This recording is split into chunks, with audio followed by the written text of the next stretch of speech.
Stonedead 2021. We are here today in the brilliant presence of the positive rock and rollers.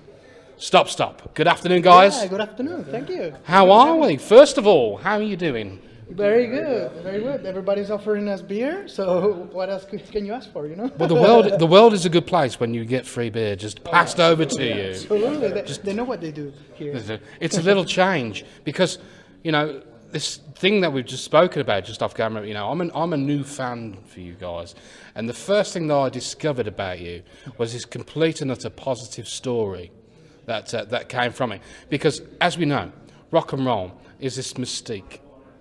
Is this strange world that we all live in, where everybody thinks it's all like this 2-hour kind of biopic, you know, obscurity to magic. But you guys have worked very, very hard and lived a very tough life so far. What's it been like for you?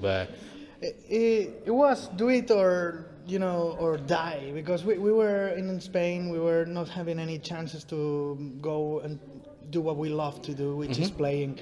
And one day I came up with the idea and said, "Hey guys, just leave it all behind. We just bought a van with all our savings and put our suitcases in there and a few amps and shit, and just moved to the UK. We knew here everybody was like in kind of a easy get the gigs thing, you know, and we just thought that's perfect. You know, we play rock and roll, we sing in English. Our English, well, call it Spanglish or whatever. Spanglish, yeah, that's as good as any. Exactly, and then we just left it all behind. It was doing it this way or let the rock and roll thing in our lives die, you know. And we just came here and we were like living in the van in November, December, you know. Wow. And we started playing everywhere. We started as well playing some gigs at the in the streets as well, busking. And we did say yes to every gig offer or everything that came along our way, you know, and that was the thing, doing it the rock and roll way, the proper rock and roll way, from not knowing anybody in this country, not having any place to stay, or having a shower or sleep or taking a poo, you know, the basic stuff. The basic stuff gets very difficult to get, you know, and you then after that, when you get out of that, you just appreciate life way more, way better. And I think that's possibly one of the reasons why people respect you so much, because you've not done it the easy way. You know, you've not come from this middle class background where people, you know, you've got everything spoon fed for you. You are the true essence of rock and roll. Now, Stonedead Festival came calling. Thank you. And you responded positively. Yeah. And here you are today. How just encompass, you've kind of got a vibe for what we're about here, but in the true essence of things, is this something that you've always wanted to do, a festival like Stonedead? It's an amazing lineup, isn't it? Yeah, well, anything that is got on a stage, or even though, sorry. You just get, oh yeah, I start early, yeah. You know, we go everywhere, you know, and we don't really mind. Sorry about it. Am I really clumsy? Yeah. No, you're absolutely fine. You carry on. It's perfect. Then, you know, whenever we started playing at pubs that nobody wanted to go and play, you know, we just, you know, said yes, as I said before, and we were happy to have the chance to play, even though there wasn't a stage or there wasn't any PA or whatever. We did the gig anyway. We just say, yes, let's do it, because it's live and we don't know if tomorrow we won't be able to play again, you know. And big festivals, as your question was, you know, always, you know, it's like, wow, we feel something here, like loads of people here, and you know, exactly. And everyone's nice, everyone says hello, calls you by your name, which is strange, isn't it? Yeah, it is not experience. A whole backstage area all ready for you, and we it's get really used, nice. We're grateful. We get used completely the opposite, and we've been changing, you know, getting ready for the gigs in toilets, and then you know, the makeup, everything done in very dark places, and nobody gave a shit about us, you know, and we just did the gig. That was the important thing, and make that 5 people bored, 5 local guys there that don't want to see a gig anymore, don't want to know about you, make them, entertain them, make them happy.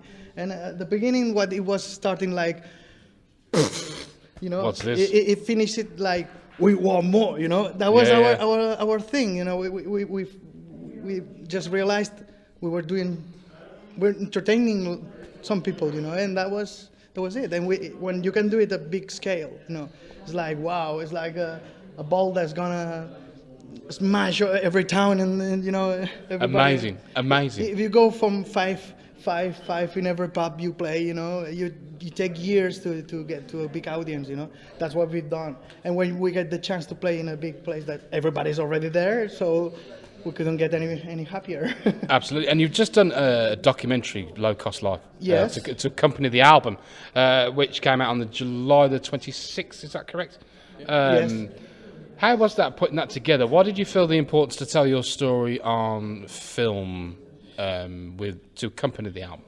Well, because we recorded the album live, and at our old, with our old producer, Jose Luis, back in Barcelona, we got the chance to travel down there. We had no gigs, obviously, it was all locked down and all that. Sure. And we got the chance to visit family and everything, and then we decided to record the album live at the studio, because what we've done the most is live gigs. We've been playing, Capturing the energy of the exactly. records. Yeah. That was, everybody was telling us, you much better live. We're so much better live. So you should record a live album, and we did that.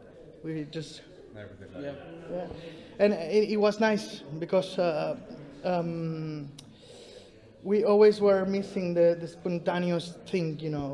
The three of us, when we start playing, there's something that lights up the bomb, somehow. The spontaneity. We spent maybe a few hours in the morning to get the song warm up, and then a few hours more to get it right, and then a few hours more to get the take, and it was one song per day. Mm-hmm. It was like a gig per day, with one song, one very easy set.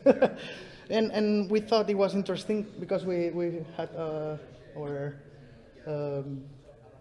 filmmaker Africa, and then she was there filming everything, and we thought, well, we could show this. How is a record done actually, and especially when it's done live, which is I had to play bass and sing good takes on the vocals as well, and they did the background vocals as well. Yeah. The solo. Everything live. Yeah. That's incredible. Even Danny was with a headset in the. Yeah. Not many people has that. No.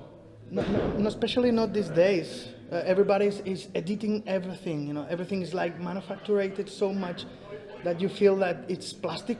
It's not rock and roll. Painted over with Pro Tools. Yes, I think is a thing. We wanted to capture this essence. This raw rock and roll thing. Yeah, the idea of it was a challenge by itself, because we thought many hours a day, which is usual for studio, but then him singing all these hours a day and good takes on the vocals and the bass at the same time. So if one fucks up, all goes to shit. Yeah, that must have been a strain on your vocals. Well, no, it wasn't difficult to do, because we made it easy. Few takes now. Have a break. Rest, yeah. And then no, it wasn't bad. The most important thing was knowing the song, knowing the lyrics, and because if you're usually when you get the bass down, it's all recorded. Then you go for the vocal part. Mm-hmm. Usually, by takes, you take the little shit there with your lyrics, and you read, and you can do it nicely. But I didn't want to do it this way, and I had to know the song. I was playing the bass. I had to keep my head into the isolated microphone, not to take the drums or guitars or whatever. It was very loud in there, and I had to put my head in front of that, and I couldn't just read the lyrics. I had to know the song, and it was good. At the end of the day, I knew the song as it was ready to go on live on a live gig. And when you come, we're not talking about the next album now, but when you do come to it, do you think you'll do the same way again? Oh yeah, absolutely. Yeah. Have you found your way? Yes. Yes. Yeah. We really found ourselves comfortable for the first time. We tried to do the records in the like perfectly done, like we're shit at this, we're rock and roll. We like this kind of a mistake here, but it gives it, kind of. Oh yeah, there's plenty of mistakes. There's plenty of it, but that's fine. It was nobody's gonna the know, vibe, right? the energy. But rock and roll isn't perfect, is it, by any Exactly, stretch of the exactly. means? And that's the best thing. It was the idea of it was challenging because let's see how it goes. But then it was surprisingly natural. It felt really natural to us because when I'm playing, I can see his face and his face, and then we smile at each other. For we the all cues. know that's a good one. Yeah, you yeah, know, yeah. or maybe we're not feeling it. Okay, that's not gonna be the one. But then the energy just builds up. And it felt natural because it's like a gig. That's what we do more. It's not like, hey, this is your take. You gotta know the song and do it in, like, remember all the beats. Like, No. trying to imagine there's a guitar here or whatever. No, it was an energy altogether. And a like, true organic process, no yes, doubt. yes. Now, let's talk about live, because obviously you're here tonight. You're going to put on a show in front of all these people. It's going to be absolutely amazing. And of course, the worst thing about any of this is that it's going to be over at some point and you're going to go on to do something else straight afterwards. Yeah. So tell us a little bit about what your plans are in the immediate future, maybe the mid to sort of long term. What are you doing? Well, keep promoting the new album and keep touring. We got quite a lot of gigs, still booked till the end of the year, and we'll try to get more gigs if we can, because this is how we can defend this album. And it's being designed to be played live, and what we love the most is playing live. rock and roll live. And, Absolutely. And we keep going because we don't have many chances. Like, hey, you're gonna go and have a support slot for whatever big band is. No, we eat, sweat, and do all this because of the gigs. When we get the gigs, we get to know new people, and that's it. So we don't have anything like, oh yeah, of course, the label has said we're gonna go and You live and play breathe some gigs rock and roll. Yeah, we're gonna play some songs at the TV or whatever. No, it's not going like that. That's not happening. As you said before, not the easy way. No. The rock and roll way. Absolutely. Never the easy way, the rock and roll way. Stop. Thank you so much for joining Thank us you. today. Thank Absolute you. pleasure. It's been a pleasure. Cheers. Thank you. Rock on. Rock on.